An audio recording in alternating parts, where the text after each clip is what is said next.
Hi guys, we're back with Geveret Fladwood Circle Time. I have a different special guest with me today. This is Maya, my other daughter. I think you guys have met her. She's been to school before. And here comes Molly. She's gonna step in our science project. So we're gonna take just a little bit of a break from birds, just for a little bit, because I wanted to talk to you about germs a little bit. Today, Geveret O'Malley and I got to go see Ezra and Al and Noah at their houses today, but we couldn't go by them, we couldn't hug them, we couldn't go in their houses and see all their toys, they couldn't come outside by Geveret O'Malley and me. It was really, really hard, and they had a lot of questions about why they couldn't come out and hug us and why we couldn't go in their houses. So I thought tonight would be a really fun time to do a little experiment about germs. Maya, could you help me? Yes. Awesome. Okay, so germs are kind of everywhere. They could be on anything you touch. They could be in the bathroom, they could be in the kitchen, they could be in your classroom, they could be on your toys. And then when you touch things that have germs on it and you put your hands by your face or your mouth, those germs get in your mouth and they get up your nose and they get all over you and they can make you really sick. So right now we have something going on that can make us, there's a lot of germs out there right now that can make us really sick. So they're telling us the best thing we could do for just a little bit is to stay home so we don't get germs and we don't get sick. So I kind of wanted to show you how germs work. Do you guys want to see? Okay, are you ready? Mm-hmm. So Maya's gonna do this for me. She's going to, I have pepper and I have a bowl of water. I'm gonna put a whole bunch of pepper into that water and we're gonna pretend the pepper are the germs. Do you see all of those germs in that water? So many germs. Now Maya is gonna put her finger right into those germs and we're gonna see what happens. That's what an experiment is, right? Where we have to stop, we have to watch and see what happens. So Maya, put your finger in there. We're gonna stop and watch and see what happens. Oh my gosh, look at her finger, guys. What happened to her finger? Can you tell the computer or the camera what happened to Maya's finger? What got all over her finger? The germs. All of those germs got all over Maya's finger when she put her finger in that water.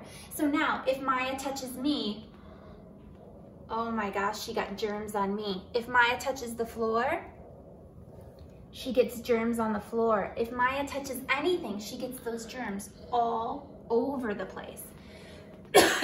Sorry, we got pepper stuck in our lungs now. Okay, so now we're gonna try something different. Maya's now, before she touches that pepper, she's gonna put her finger into the soap. This is a whole big bowl of soap. So now she has soap on her finger. Now she's gonna stick her soapy finger into the germs. Let's watch and see what happens. Maya, did any of those germs get on your finger? Nope, not many. None of the germs got on Maya's finger this time. Do you guys know why? Why didn't the germs get on Maya's finger? Because she used the soap. Maya, what do you think that soap did? It made sure that the germs would not come onto my hand. So anytime that you guys are doing something, like going to a grocery store when we can go back outside and go to the grocery store, if you go to the park and you play on the park equipment, or even when we're back at school one day and we're touching everything, remember everything has some germs on it, it's really important to use that soap and wash those germs off your hands. That soap makes sure those germs stay away and then they don't get on everything that we touch. So that's why soap is so important, especially right now with so many germs out there. It's really important to kind of wash your hands. And if we all wash our hands and keep those germs down to a lower number, then we're gonna be okay and we're gonna be good. So right now we just have kind of a yucky thing going on. We kind of have to stay in our houses a little bit, but I thought this might be fun. You guys might even be able to try this at home. If you have water, if you have pepper, and if you have soap, you can do this at home with your mommies and daddies or a different kind of a grown-up who could help you, and you could show your brothers and your sisters or anybody. You could even show grandmas and grandpas. If you can do a Zoom meeting with your grandma and grandpa or Skype with your grandma and grandpa, you could show them how to do this germ experiment. Okay, we have another problem, guys. Maya, we have another problem. Uh-oh. So Maya, do you want to be doggy or do you want to be horsey? Horsey. Horsey. Maya loves horses. So, horsey and doggy. Horsey? Oh, Horsey's neighing. Horsey and doggy are a little sad because just like you guys, they have been pretty cooped up in their houses. They haven't been able to go outside. And what does a horse love to do? Be outside and like run around. Yeah, and what do doggies like to do?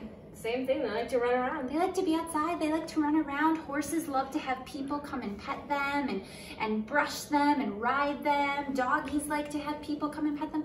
And they've been pretty cooped up in their houses, just like you guys have been cooped up in your house. And you haven't been able to see your friends.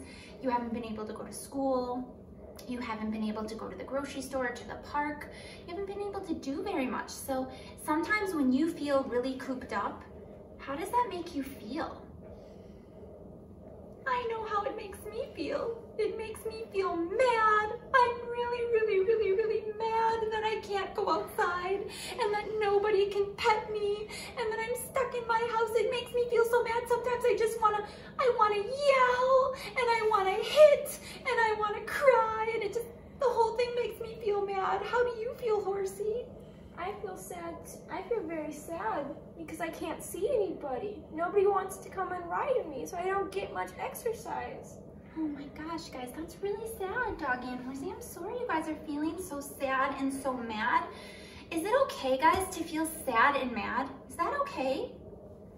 Yeah. It is. Maya, are you feeling a little sad and mad that you have to stay home and not go to school and see your friends? I am. I'm feeling a little sad and mad that I can't go to school and be with you guys and that I can't be your teacher again and that we can't have fun in our classroom and do all that stuff. I'm feeling mad and I'm feeling sad.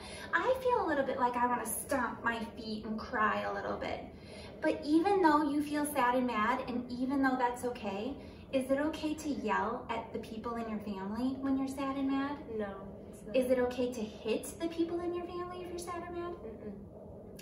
So what do we do if we're sad and mad? If we're that sad and we're that mad and we can't yell at our mommies and daddies and our brothers and sisters and we can't hit anybody and we can't shout, what could we do when we're sad and mad? What's like a good idea? We could talk to people about our feelings. Yeah, we could talk about it. Or maybe we need to go put our head in our pillow and yell into our pillow in our bed. Is it okay to like stomp your feet when you're mad? Sure, why not? You could stomp your feet when you're mad, or maybe you need to go take some deep breaths. Sometimes that really helps. Doggy, do you ever do that when you're mad? Do you ever take deep breaths? Sometimes. Good dog.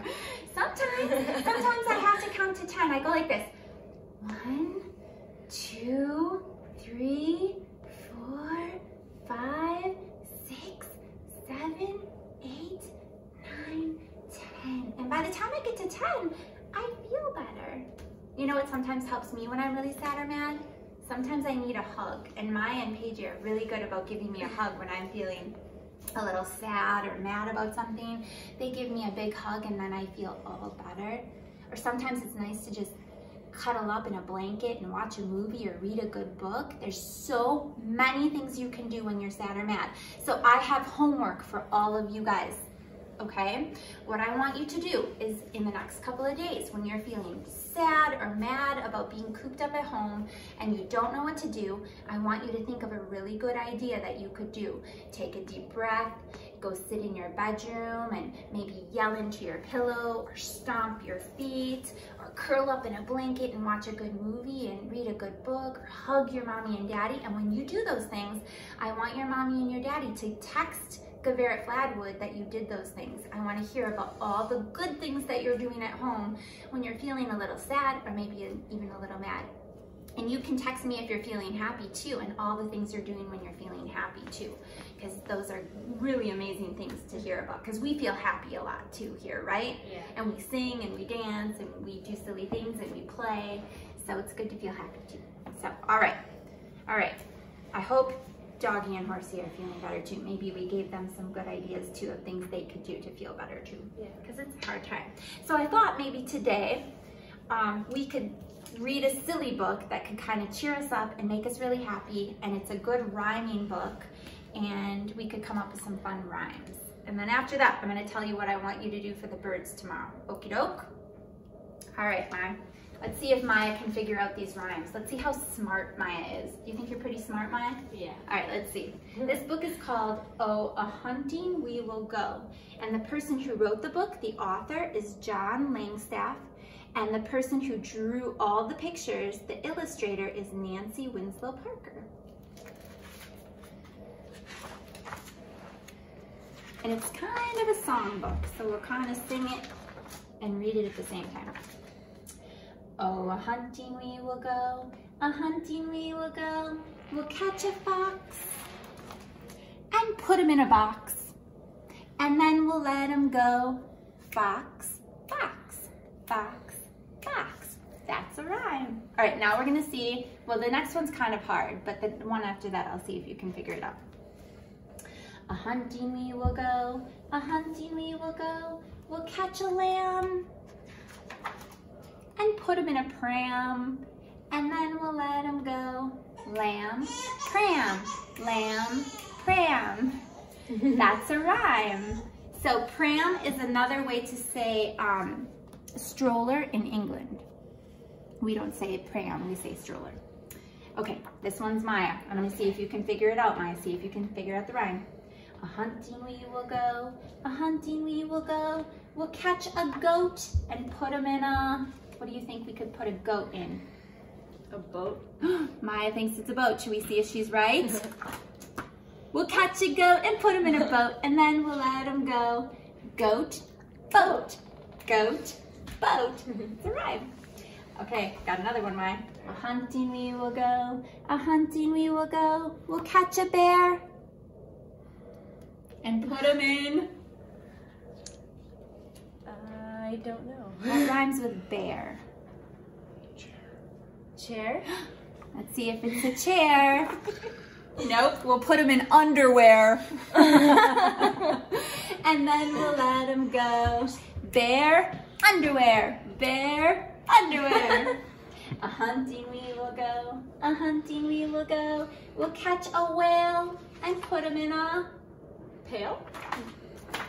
pail. Good job, Mike. And then we'll let him go. Whale, pail, whale, pail. You guys can snap it out with me while we're reading this too. A hunting we will go, a hunting we will go. We'll catch a snake.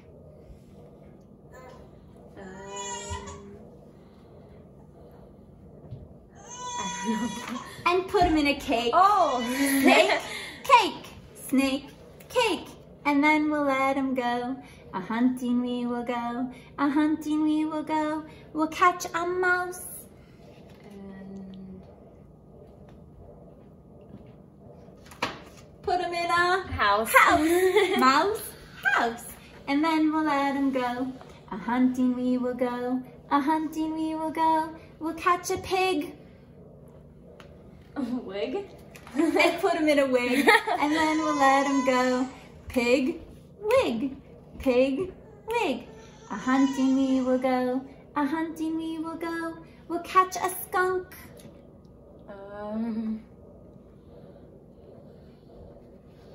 I don't know. And put him in a Oh, I was thinking that. bunk. Like a bunk bed. And then we'll let him go. Skunk, bunk, skunk, bunk. A hunting we will go, a hunting we will go. We'll catch an armadillo. And put him in a pillow? Yeah, and put him in a pillow. And then we'll let him go. Armadillo, pillow, armadillo, pillow.